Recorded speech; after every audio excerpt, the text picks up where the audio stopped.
And the topic today is runtime management for the composable memory. We'll go along the following agenda: the paradigm shift and the way that memory composability evolved. Then we'll talk about runtime memory management, tiered memory, with a couple of techniques associated with tiered memory.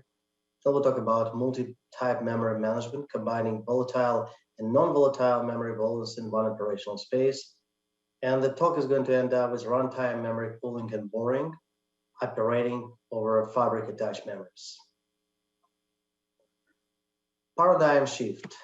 The introduction of CXL interconnect and crossing in memory are two factors that contributed to this paradigm shift in memory computation, whether it's computation sensitive to the memory capacity or to memory bandwidths. The two factors contributed to further efficiency boost of the next generation data centers. Its introduction of fabric attached memory is shown on the attached to the multi-domain fabric and shown on the right hand side, and reduced complexity software stack that leverages load and store semantics across this fabric. So this multi-domain fabric allowed for attaching hundreds of terabytes of memory, of shareable memory, available for the accessing for the accesses coming from different players along this multi-domain fabric. These players are all the agents shown here. It could be hosts, graphics processor, accelerators, network cards, and so on. This slide showed the progression of the memory composability, starting from the memory direct attach on the left-hand side, memory scale out in the middle, and memory pooling disaggregation on the right-hand side. The scale out is particularly important for applications of workloads sensitive to memory capacity. By properly balancing out the different types of memory constituting this scale out, we can actually reduce the cost. We can balance out the cost properly. And from a performance standpoint, any workload, any application that is sensitive to bandwidth per core will definitely benefit from this increased memory scale out. The right-hand side structures for memory pooling and disaggregation is primarily focuses on the cost and the underutilization of the memory. It's a known problem today and very important to address it. The hosts attached to this structure could request some memory allocation and be granted this by fabric manager or any other entity managing this fabric.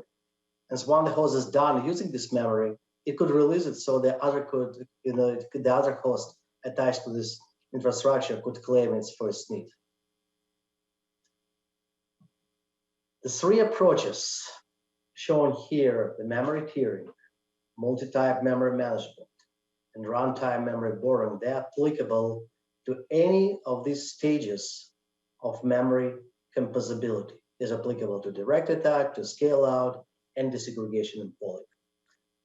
It's very important to talk here about the application transparency. With increased complexity of the underlying structure due to high level of composability, application will definitely benefit from higher transparency. So it's very important to push for application transparency as actually the only factor to fully utilize the highly complicated underlying structures in composable memories. Now we'll dive into tiered memory in the two techniques mentioned earlier: the NUMA domains and page migration. So this very high-level diagram shows multi-tier memory with tier 1 associated with higher performance and tier 3 associated with lower performance. So we definitely want to make sure that highly accessible and performance-sensitive data sets or pages are placed in the high memory tiers, tier 1 or tier 2. And those who are less sensitive to performance or least frequently accessible are placed in the tier 3 domain. So by virtue of dynamically and timely managing the placement of data sets between between these memory tiers, we actually achieve the highest throughput of the whole system, a better performance, in fact. This is an example of the NUMA domains. I shown that 4 quadrants of this processor system, each quadrant associated with its own local memory, and also 6-cell memory connected to the whole die here. So they could define at least 2 NUMA domains here. The NUMA domain 1 and BBS1 could combine all 4 quadrants with all 4 local attached memories. And second domain is 6L, which is farther away or slower memory, like say in this specific instance. There's other opportunities to define different settings here. Every quadrant could be defined as independent NUMA node, so that the data set placed in this quadrant could benefit from proximity to this local memory. The way to communicate this to AS is by using number of ACPI objects. That's called SRAT, SLEAD, HMET, indicating the latency, distance, and bandwidth parameters of specific NUMA domain. So the AS could make more informed decision about placing most sensitive, performance sensitive data sets or pages in a proper memory. Page migration. There are 2 approaches to page migration shown here: the software-assisted page migration on the left-hand side, and hardware-assisted DRAM as a cache on the right-hand side. So the 2 memories, near and far memory. The near is it's a shorter latency, and far memory is a longer latency memory. They constitute this memory expansion. So essentially, any engines see the whole space here comprised of both near and far memory. And software assisted migration manages the pages placement between far and near memories. So the hotter pages which are more sensitive to the performance, need to be migrated to the near memory, while the colder pages, but the less sensitive to the performance, could be retired in the far memory. On the right-hand side, there's a DRAM as a cache optimization approach. The near memory serves as a cache actually for the far memory. So any miss, as long as the data set is in the near memory, it benefits from the higher performance due to its proximity, latency-wise and distance-wise to the to the processor unit. But once there is a miss in the near memory, the data set needs to be brought from the far memory to the near memory to enjoy the full benefit of higher performance due to being closer to the execution unit. So there are some pros and cons between these approaches. The right-hand side, the application hardware are completely unaware of this operation. They're not involved in this operation. However, there are some performance implications associated with hardware approach.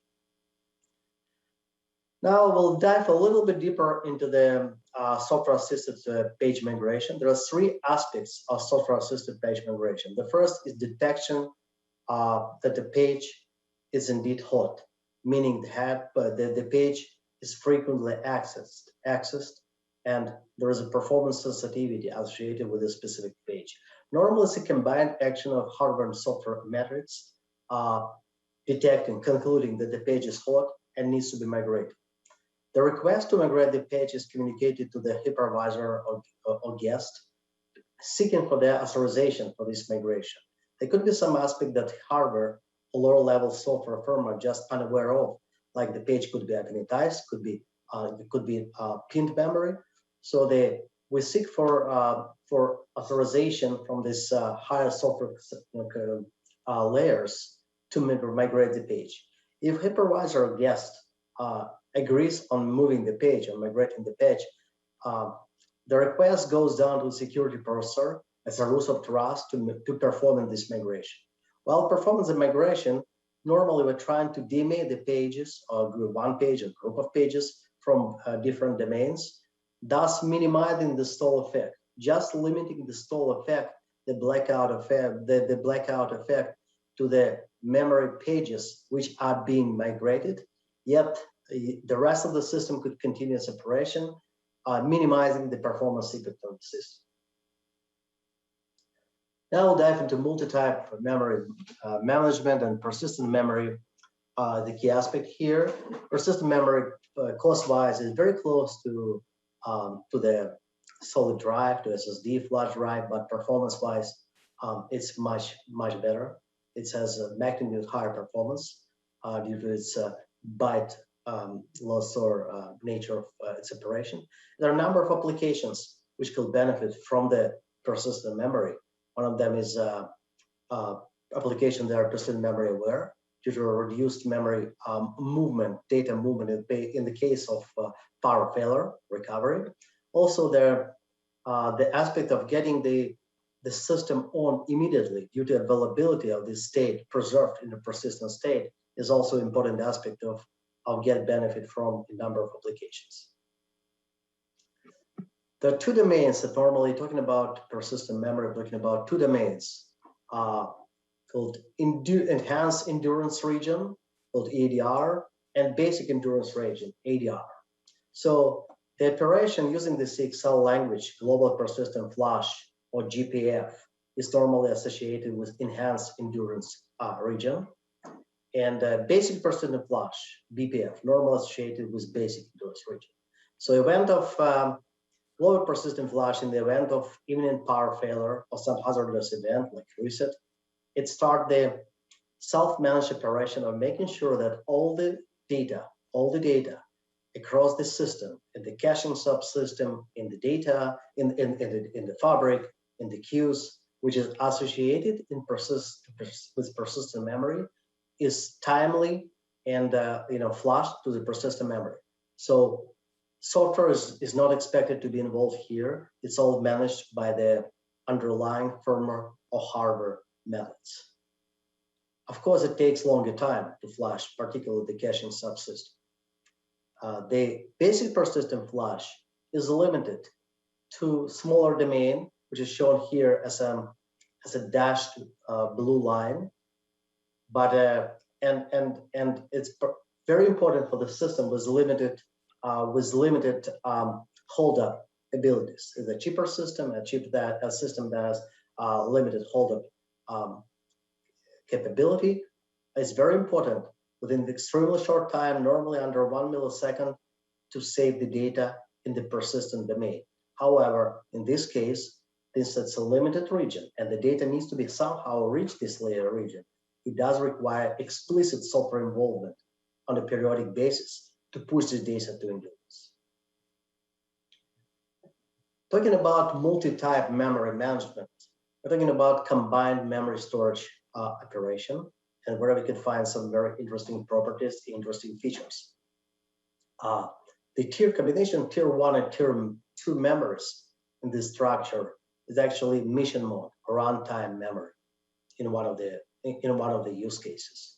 So the application, whatever runs the system, enjoys the maximal performance by operating with tier 1 and tier 2 memory. But when the power failure happens or some hazardous event in the system, all the data from tier 2 memory associated with persistency, associated with persistent domain, is flushed to the non-volatile memory. So by doing that, we actually make sure that the data is preserved over a hazardous event or power loss. While the data is flushed, we make sure that battery holdup maintaining this operation is properly disabled. Eventually, we want to minimize the power saving, the power consumption of all this operation.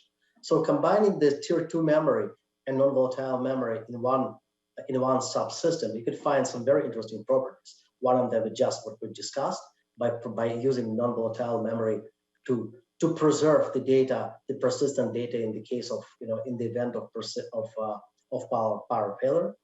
In other cases, the non-volatile memory could be just used in mission mode as a main memory.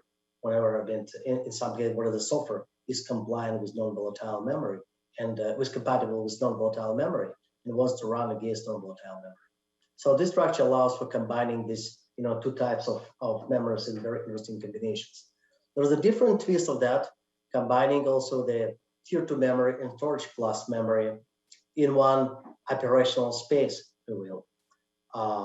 It could be a runtime decision how to split between this space, between tier 2 memory and storage class memory. It could be, it depends on the use case, it depends on the needs. It could be runtime and on demand. This line between these two regions could be moved, and the different regions could be used for different use cases. Now we'll continue with the fabric attached memory and the policy. So it was runtime, allocation, and pooling of the memory. So the number of structures shown here on the left to right is just examples of the structures with a shared disaggregated memory attached to the fabric. It's not limited to this structure, just examples. And we'll try to make a case now that the same flow is fundamentally applicable to any of these structures. From the left-hand side, we have hosts connected to the controllers or to the bridges with a shared memory. So any host that need this memory could request the fabric manager or any software entity about that it needs this memory and be granted this memory amount. On the right-hand side, in the middle, there's a network on chip connected number of hosts on the front side with a tier 2 memories on the back side. Each of these tier 2 memories may have some pools, so that even within the same tier, the different hosts could claim different ranges of memory. And on the right-hand side, you can see the multi-headed CXL controller, where the tier 2 memory connected to this controller could be either claimed by one host in its entirety, or it could also be shared between these two hosts. But it's very important also to mention that once any of these hosts is granted the access to specific memory, it's actually a virtual machine running this host is granted the access. It's very important to protect this memory regions from other guests or hypervisors. So we have to guarantee that no unauthorized guest or hypervisor sees or have an access to this memory. And I mentioned before that in the process of borrowing and lending memory regions between hosts is regulated by the fabric-aware software layer using the CXL language as fabric manager, but it's definitely not limited to this. Now we'll take a look at the runtime memory allocation polling flow.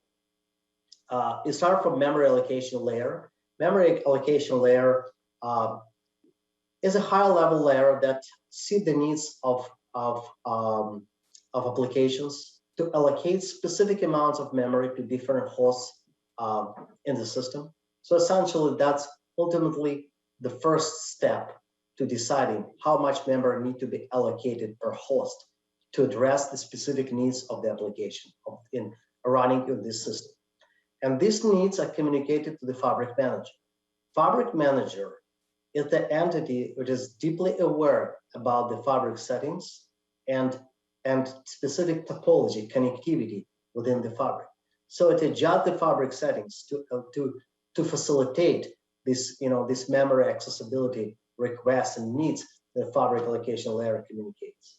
So once it set the settings, it knows that Fabric now is ready to facilitate these needs, but now it needs to communicate this, what is actually host, is required in this, in this within this, in this use case.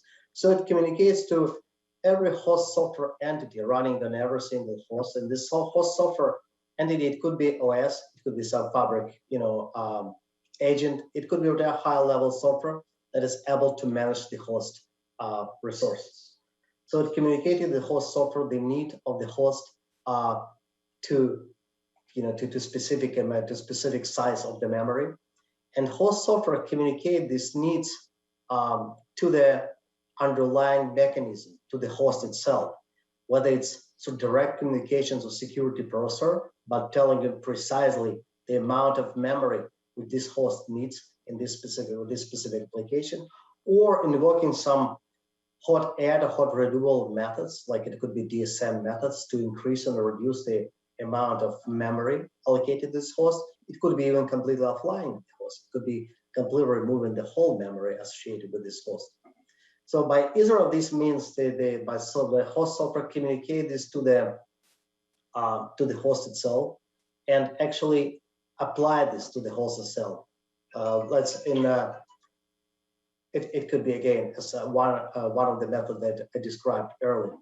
Once this happens, and once this method of hot add hot removal are invoked, the host is ready to operate with this new memory size, new memory allocation. Once all the hosts are ready to operate this new memory allocation, the execution is resumed. And each host runs with this new, with the new memory, accessing its chunk of shared memory.